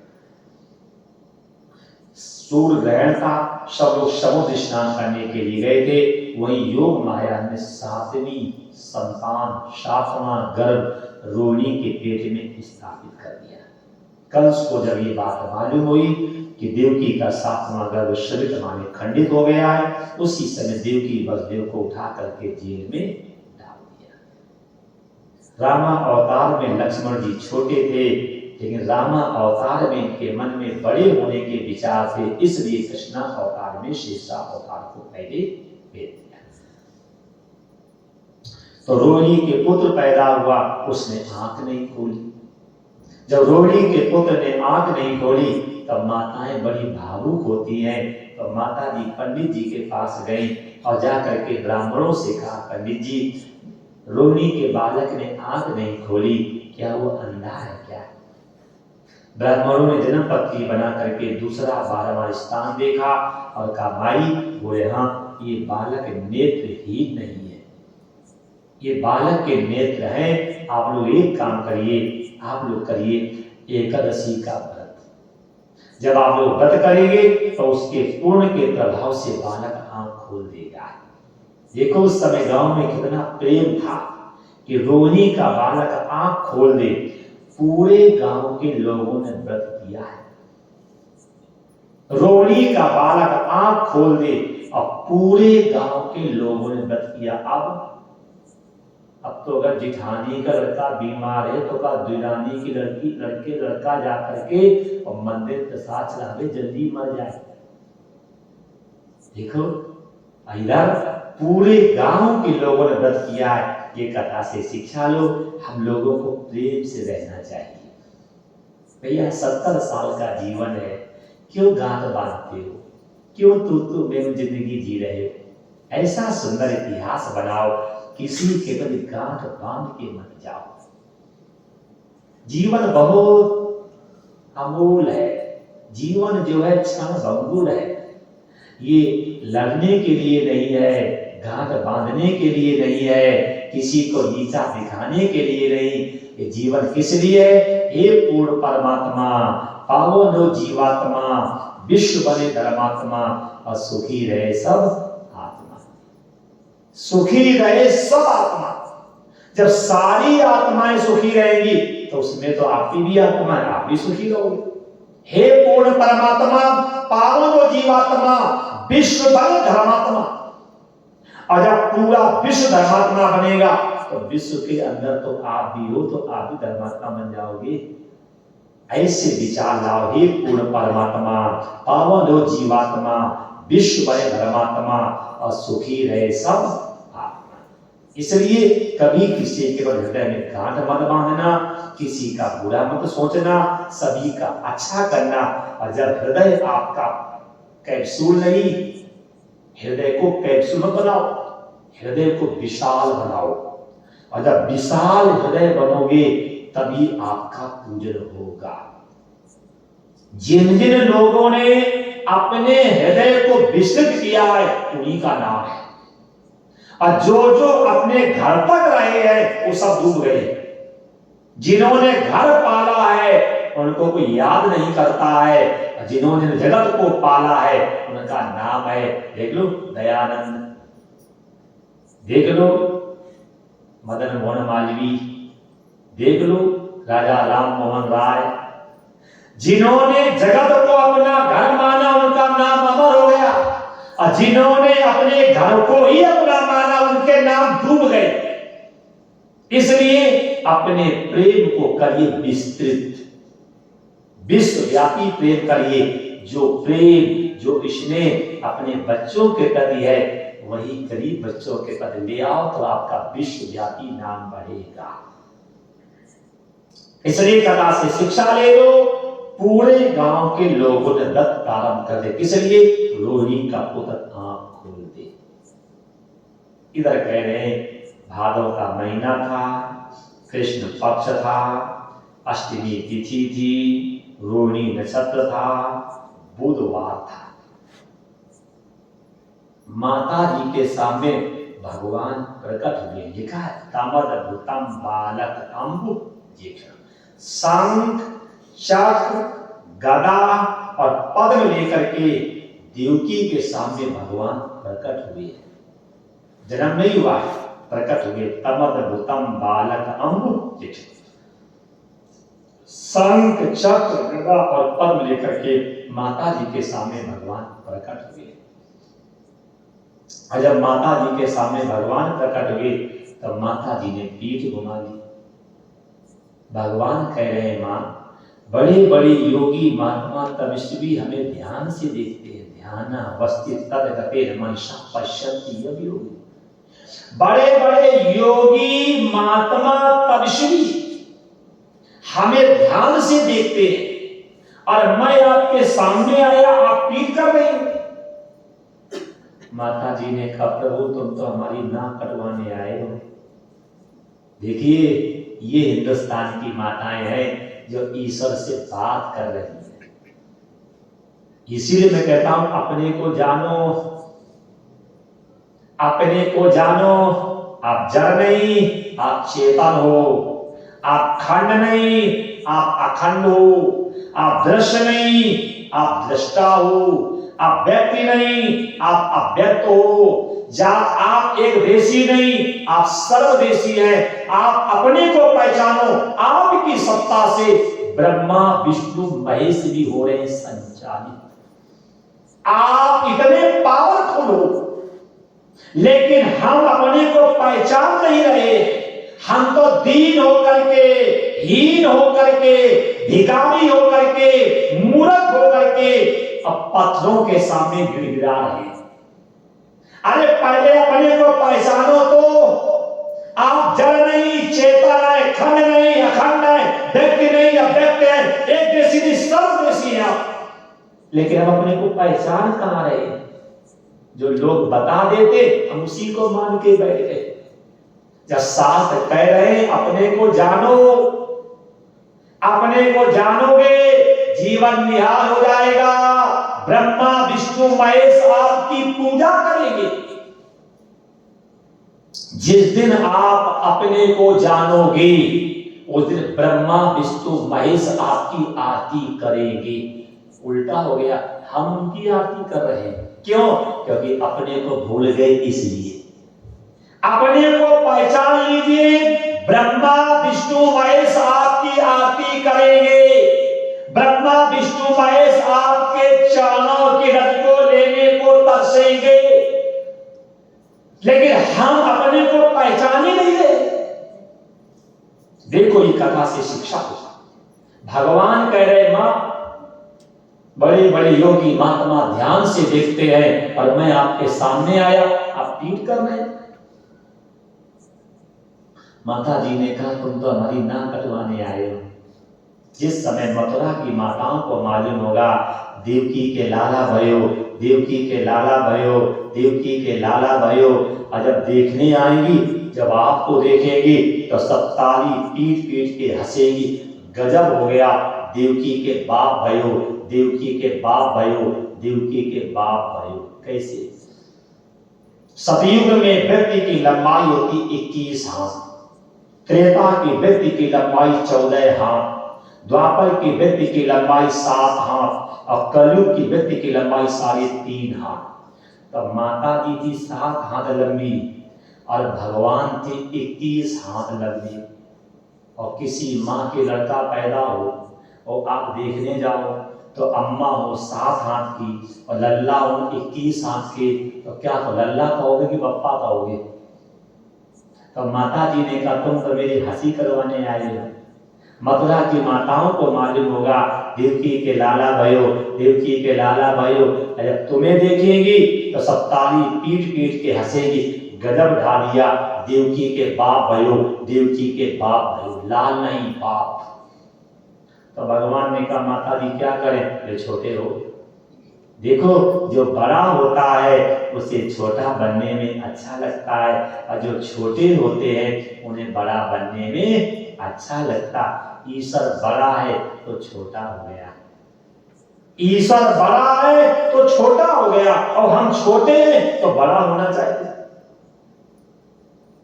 भगवान ने कहा मां अब तो गोदी में लो। माता जी ने कहा अभी भी नहीं लेंगे। बोले क्यों? बोले सब माताएं हंसेगी कि सबके लाला पैदा हुए 2 हाथ वाले और देवकी के लाला पैदा हुआ 4 हाथ वाला, हमारी हंसी करवाओगे। तो भगवान ने कहा हम क्या करें? माता जी ने कहा हमें चतुर्भुज नहीं, हमें चाहिए 2 भुज।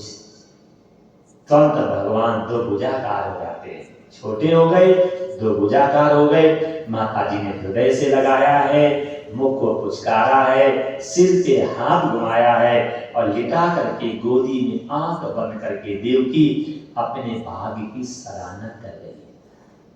देखो मैंने सुबह भी कहा था हम भी ऐसे कर्म करें जब मेरी गोदी में मेरे घर में भगवान न आने तो कम से कम भगवान के भक्त आ जाए। कब? जब अच्छे कर्म करोगे तब। अच्छे कर्म करिए, आज भी घर में भगवान या भगवान के भक्त आ सकते हैं। क्यों? ये जीवात्माएं भटक रही हैं, अच्छे माता पिता के सहयोग की प्रतीक्षा करती है। माता जी गोदी में लिटा करके प्रभु को आंख बंद करके बैठी हैं। भगवान ने धीरे से कहा मां। बोले हाँ। पिताजी से कहो हमें नंदगांव छोड़ के आ जाए। माता जी ने कहा अजीब आदमी हो, पैदा होते तुम आर्डर मार रहे हो। ये बेड़ियां हथकड़ियां कड़ियां नहीं दिख रही? ये बड़ी बड़ी बेड़ियां, बड़ी बड़ी हथकड़ियां, बड़ी बड़ी कड़ियां, बड़े बड़े ताले, ऐसे पहरेदार दिख नहीं रहा? भगवान ने धीरे से कहा मां पिताजी से कहो हमें सिर पे धारण करें। और जैसे वसुदेव जी ने भगवान को सिर पे धारण किया तब बेड़ियां हथकड़ियां कड़ियां कट गई, ताले खुल गए, पहरेदार सो गए। देखो जब ईश्वर को अपनाओगे तो माया कटेगी, ईश्वर को अपनाओगे तो माया कटेगी। जब ईश्वर के पक्ष में खड़े होगे तो माया भागेगी। लेकिन हम तो माया के पक्ष में खड़े हैं। बताओ कितना बड़ा दुर्भाग्य है कि हम लोगों ने माया को ही भगवान बता दिया है। देखहि सुनहि गुणहि मन माही और मोह मूल परमारथ नहीं। जो हम देखते हैं, जो हम सुनते हैं, जो हम बोलते सब माया ही तो है।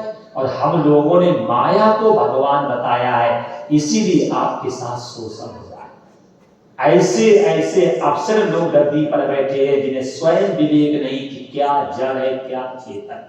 गोस्वामी जी कह रहे हैं जो आप देखते हो, जो आप सुनते हो, जो आप गुनते हो सब माया ही तो है।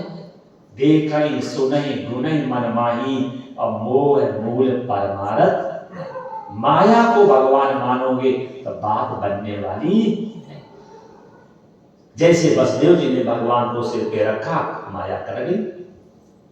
यमुना जी मिली, यमुना जी को पार किया, नंदगांव पहुंचे, यशोदा जी सोई हुई, पीछे योग माया देखी हुई। वसुदेव जी सोच रहे मैं कैसा व्यक्ति हूं कि अपने पुत्र की रक्षा के लिए और पराई कन्या को मरवाने जा रहा हूं। दशा मेरी भी तो यही है कि अपने प्राणों की रक्षा के लिए और निर्दोष जीवों को मरवा डालते हैं। अपने प्राणों की रक्षा के लिए कोई बकरा कटवा रहा है और कोई मुर्गा कटवा रहा है और कोई भैंसा कटवा रहा है। अरे कौन से विचारों थे आप? वसुदेव जी सोच रहे हैं कि मैं कैसा व्यक्ति हूं कि अपने पुत्र की रक्षा के लिए उस कन्या को मरवाने जा रहा हूं। ये विचार कब तक रहे? जब तक ईश्वर सिर पे रहा तब तक। जब तक भगवान को मानोगे कि भगवान देख रहा है तब तक पाप से बचोगे। और जब मानोगे भगवान मंदिर बैठा तो उसी दिन से तुम पाप करने लगोगे। अगर आपको ये मालूम रहे कि भगवान सब दिन है, भगवान सब जगह है और भगवान सब में है तो पाप करोगे। अगर ये दृढ़ता से बात आ जाए कि भगवान सब में है, भगवान सब दिन है और भगवान सब जगह, तो पाप नहीं करोगे। और जब आप ये कहोगे कि भगवान बाबाओं में है, भगवान मंदिर में है और भगवान तीर्थ में है, तो आप पाप करोगे। सबई सुलभ सब दिन सब देशा। जब भगवान सब में है, जब भगवान सब दिन है, जब भगवान सब जगह, तभी हम और आप पाप से बचोगे। जैसे कन्या को उठा करके सिर पे रखा, भूल गए। क्यों? जब माया को भगवान मानोगे तो धर्म को भूल जाओगे। आज हम लोगों ने माया को ही भगवान मान लिया है, तभी तो वास्तविकता से दूर जा रहे हैं। हम लोगों ने माया को ही भगवान मान लिया है, पत्थर को ही भगवान मान लिया, जड़ को ही भगवान मान लिया, तभी तो वास्तविकता से दूर जा रहे हैं लोग। वापस आए, बेड़ियां कड़ियां पड़ गई। वो दशा मेरी है। माया को भगवान माने तभी तो हम लोग फंसे हैं।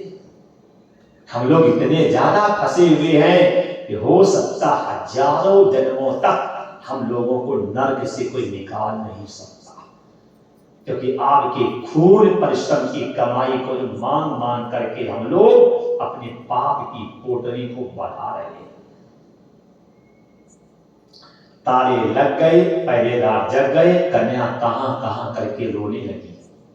भाग करके सेवक कंस के पास गए, आपका काल आ गया। कंस जेल में आया, देवकी से कन्या मांगी, देवकी रोने लगी, भैया हम जैसा दुखिया कोई नहीं होगा, जिसके 6 पुत्रों को आपने पटक के मार दिया, जिसकी 7वीं गर्भ नष्ट हो गई, 8वें में कन्या आई, मेरी बेटी को मत मारो। देवकी रोती रही, कंस नहीं माना, गोदी से बेटी को खींच लिया और जैसे शिला पे पटकने लगा, उसी समय कन्या हाथ से छूट के सिर पे लात मार करके आकाश में गई। अरे मुझे क्यों मारता, तुझे मारने वाला ब्रह्मंडल में पैदा हो गया।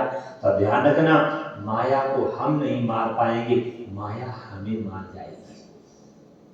माया जड़ है, आप चेतन हो, माया आपका कुछ भी नहीं बिगाड़ सकती है, लेकिन हमने माया को भगवान मान लिया, इसलिए हम लोग मर जाते हैं।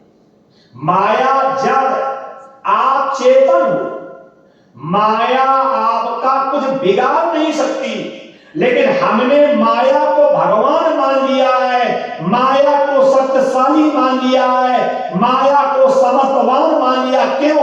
हम चेतन हैं और जड़ को हमने समर्थवान माना, इसलिए माया हमें मार देती है।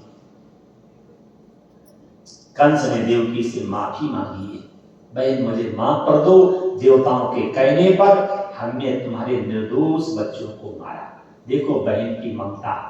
देवकी रो करके बोली, भैया इसमें दोष आपका नहीं, दोष मेरा है।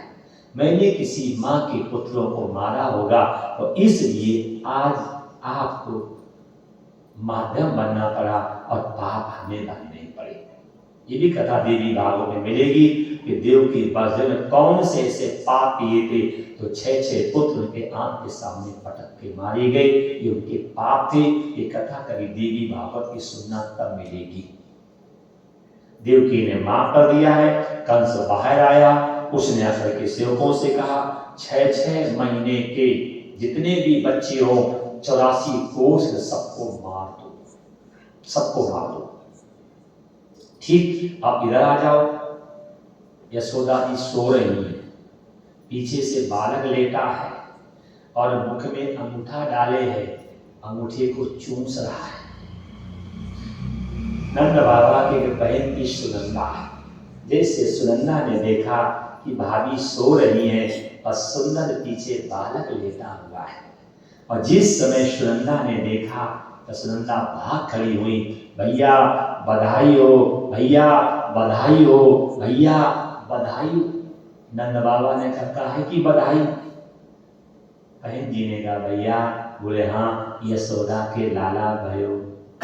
जैसे कहा यशोदा के लाला भयो, जैसे नंद बाबा ने सुना तो पगड़ी उतार के फेंक दी, लाठी भी फेंक दी और भाग करके यमुना जी के किनारे पर पहुंचे, जहां पर ब्राह्मण पुत्र कामेष्टि यज्ञ कर रहे थे।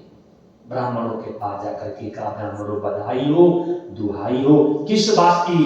बोले नंद बाबा कह रहे यशोदा के लाला भयो की खुशी में।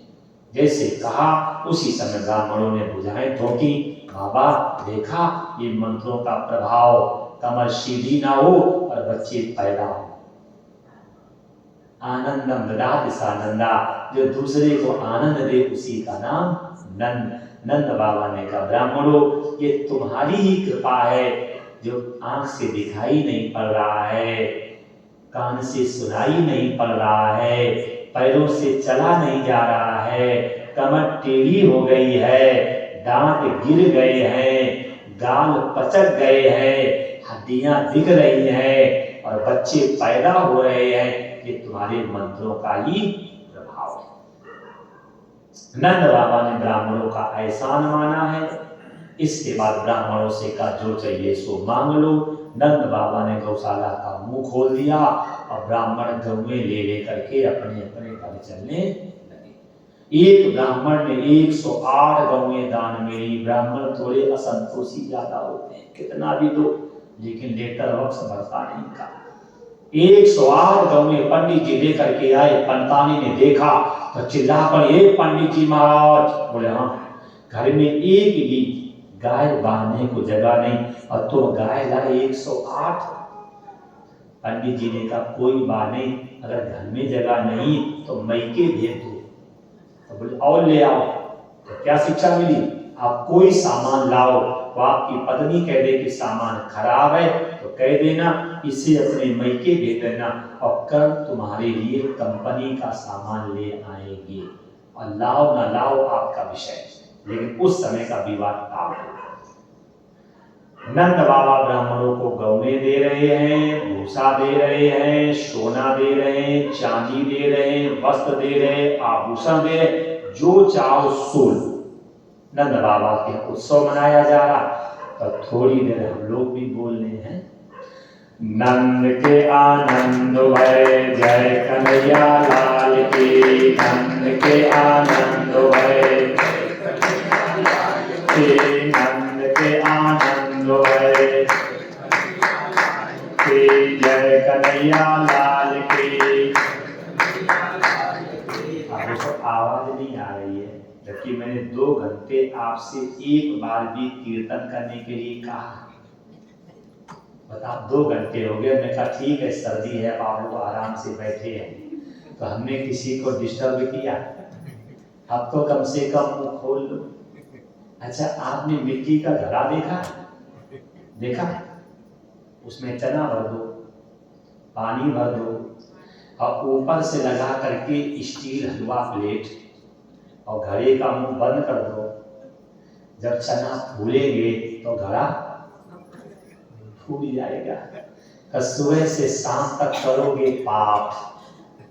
ब्राह्मण मजबूत है, क्षत्रिय माने भुजा भी मजबूत है और शूद्र माने पैर भी मजबूत है। ये बीच का मध्य प्रदेश देखो पुलपुला रहा है, और तुम भी मध्य प्रदेश के रहने वाले हो। तो अगर पेट फरवाना हो तो मुंह रखना बंद। क्यों? पाप तो निकलेंगे। हम सब कुछ पचा सकते हैं, पाप और पारा पचाने की शक्ति किसी भी माई के लाल में नहीं। इसलिए घड़े का मुंह खोल लो तो पेट बच जाएगा। तुलसी राके कहते ही निकसा पाप पहाड़। ईश्वर का नाम लेने से पाप निकलते हैं। और आप इतने बड़े मक्खी चूस कि मुंह भी नहीं खोलोगे तो पेट फटेगा। हम आपको आशीर्वाद नहीं देंगे पेट फट जाए। मैं कहूँ पंडित जी हमें आशीर्वाद दे रहे हैं, इसलिए पहले मुंह खोल लो तो पाप निकलता रहे, तो पेट सही बना रहे। ठीक। नंद के आनंद भय जय कन्हैया लाल की, नंद के आनंद भय, नंद के आनंद भय, नंद के आनंद भय, जय कन्हैया लाल की, हाथी घोड़ा पाल की, जय कन्हैया लाल की, जय कन्हैया लाल की। सोच रही होंगी कि नंद के आनंद भय हमारे घर में कंस भय। सोच रही होगी नंद के आनंद भय हमारे घर में कंस भय, तो टेंशन में है। नहीं हुए होंगे तो मैं भगवान से कहूंगा हो जाए। ठीक। जब भगवान के काम में मुंह नहीं खोल सकते हो, भाव नहीं बना सकते हो, हाथ नहीं खोल सकते हो, जोर से बोल नहीं सकते हो, तो कंस को बुलाने का निमंत्रण है। इसलिए पहले से मुंह खोले रहो जो घर में कंस ना आए। ठीक। नंद के आनंद भय जय कन्हैया लाल की, नंद के आनंद भय, नंद के आनंद भय, नंद के आनंद भय, जय कन्हैया लाल की, जय कन्हैया लाल की, जय कन्हैया लाल की, जय कन्हैया लाल की। हाथी दिनो घोड़ा दिनो और दिनो पाल की, हाथी दिनो घोड़ा दिनो। एक दो माताएं बैठी हैं चुप, किस लिए? कि पंडित जी रात के समय झूठ बुलवा रहे हैं। हाथी दिनो घोड़ा दिनो और दिनो। अच्छा, गांव में कितने हाथी हैं? नहीं है, नहीं। हाथी दिनो और घोड़ा दिनो, घोड़ा भी नहीं है, और दिनो पालकी। माताएं पढ़ी लिखी हैं, जा जम खेड़ी की, जा जम खेड़ी पढ़ी लिखी है। झूठ का है बोले। हाथी दिनो घोड़ा दिनो और दिनो पालकी। गांव भरे में एक भी हाथी नहीं, एक भी घोड़ा नहीं और एक भी पालकी नहीं। ये झूठ का वार है। अभी कमाल है, सुबह मांगेंगे हाथी लाओ तो पहले से अपना मौन बैठी क्यों बोले। लेकिन बोल लेना, गीता में कहा है काम क्रोधा तथा लोभा तस्मात् एतत्त्रयं त्यजेत्। हाथी घोड़ा पालकी माने काम क्रोध और लोभ। और जब इनका दान दोगे तभी टिकाऊ भक्ति जीवन में आएगी। कामी क्रोधी लालची इनसे भक्ति न होए, और भक्ति करे कोई सूरमा जात वर्ण सब होए। इसलिए हाथी घोड़ा पालकी माने काम क्रोध और लोभ। और जब इनका दान दोगे तभी जीवन में भक्ति आएगी। तो मुंह खोल लो, हाथ खोल लो, भाव बना लो, शर्म छोड़ दो, ताकि जीवन में भक्ति आ जाए। ठीक। नंद के आनंद भय जय कन्हैया लाल की, नंद के आनंद भय, नंद के आनंद भय, जय कन्हैया लाल की, जय कन्हैया लाल की, जय कन्हैया लाल की, जय कन्हैया लाल की, जय कन्हैया लाल की। नंद के आनंद भयो, नंद के आनंद भयो,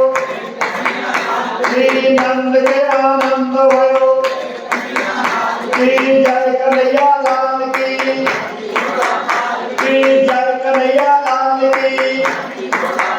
की जय कन्हैया लाल की वृंदावन बिहारी लाल की जय।